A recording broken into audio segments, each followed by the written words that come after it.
Coup d'envoi de la campagne électorale en Algérie. Aujourd'hui, hier, les 5 candidats en lice ont signé une charte d'éthique. C'est une première dans l'histoire du pays. Cette élection présidentielle du 12 décembre aura valeur de test pour les Algériens. Et comme promis, on en parle avec vous, Mohamed Kassimi. Bonsoir, merci Bonsoir. beaucoup d'être en direct sur France 24. Vous êtes écrivain, dramaturge. Vous venez de sortir Dissidence au pluriel, chronique du Irak, sorti il y a un mois aux éditions Frantz Fanon à Alger. Alors vous-même, vous avez participé à ces manifestations, ces premières manifestations, car on le rappelle, elles ont commencé au mois de février en Algérie. Les manifestants refusent cette élection présidentielle. Pourquoi ? Pour plusieurs raisons, mais est-ce que vous voulez que je vous dise vraiment l'impression ou mon avis sur ces élections ? Oui. Voilà. Il y a une très belle expression des marins d'Alger quand ils remontent dans leur filet, non pas du poisson, mais des algues. Ils disent c'est du schkopi, c'est-à-dire c'est de la foutaise. Et donc ces élections telles qu'elles se présentent aujourd'hui, c'est à la fois une mascarade, un grand guignol et de la foutaise. Pourquoi ?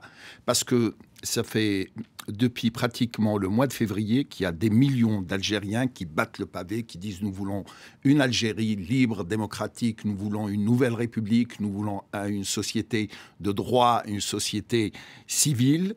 Et vous avez un régime qui, finissant, sort de sa poche une quinte-floche avec 5 figures que nous sommes en train de voir, toutes issues de l'ancien sérail et toutes impliquées jusqu'au cou dans les magouilles de l'ancien régime et surtout avec un écart générationnel extraordinaire. Le plus ancien est né à la veille de la bataille de Monte Cassino et le plus jeune date de la bataille de Dien Bien Phu. Ça veut dire que les manifestants ils ne vont pas se rendre le 12 décembre pour voter et que du coup la participation sera faible et du coup le futur président aura un manque de légitimité.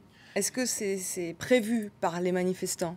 Je crois que rien n'est légitime dans cette histoire. À la fois, ces candidats ne sont pas légitimes, l'autorité qui les a intronisés n'est pas légitime, et l'homme, le chef d'orchestre qui s'est intronisé chef de ce pays ou chef d'État, qui est le général Gaïd Salah, n'a jusqu'à présent aucune légitimité, ni une légitimité constitutionnelle, ni une légitimité politique, ni une légitimité historique, et encore moins une légitimité intellectuelle. Oui, ça veut dire que les manifestants ils vont boycotter ce scrutin, vous pensez ? Je pense que la réponse sera le boycott et nous le voyons aujourd'hui, ces candidats autodésignés ou désignés par l'armée ou désignés par ce général à la retraite sont accueillis à travers le pays, se font caillasser à chaque fois qu'ils montrent le bout du nez. Là, les manifestations, elles en sont où elles continuent donc depuis le mois de février, mais on voit bien que le chef d'état-major a durci, en tout cas, sa réponse face aux manifestants ces dernières semaines. Ah, il y a une répression, autant il y a une volonté, un désir, je dirais, de durée de la part des manifestants, parce qu'ils ne vont pas lâcher. Ils ont, le régime, compté un peu sur le ramadan, sur l'été, pour que le mouvement s'essouffle, et on voit que plus le temps passe, plus le mouvement s'ancre dans la réalité, dans la vie des citoyens algériens. Donc, ce qui se durcit, le changement de ton, c'est vraiment l'incarcération, c'est l'interdiction d'exercice des journalistes, c'est l'interdiction de visa pour les journalistes étrangers, ce qui fait que l'Algérie a disparu un peu des radars depuis un certain moment de la presse internationale.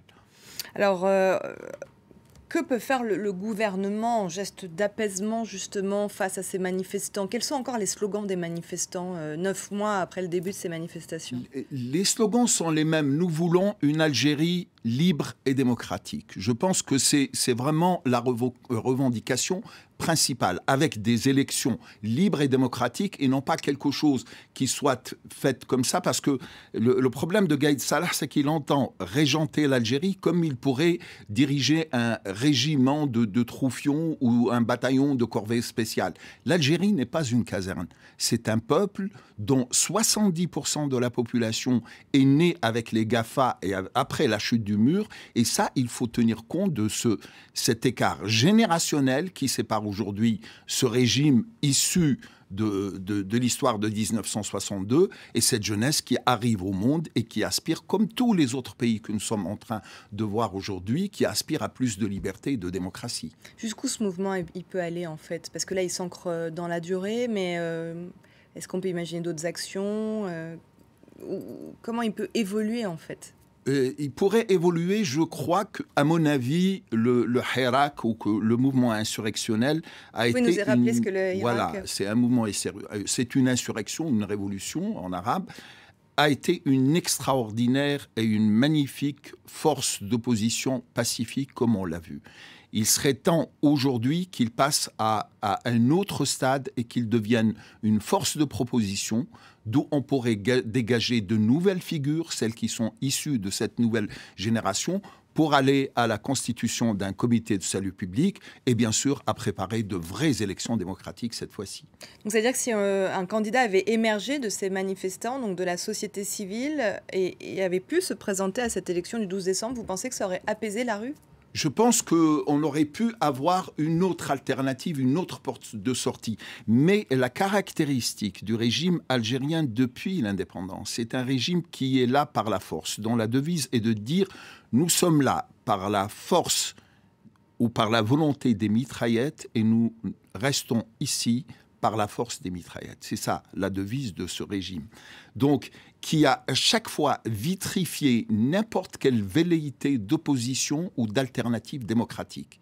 Et aujourd'hui, les grandes figures qui sont nées de ce mouvement ont toutes été incarcérées. Au lieu d'ouvrir le jeu, ce régime autiste et, je dirais même Alzheimer limite, a complètement fermé le jeu et il en paiera les conséquences.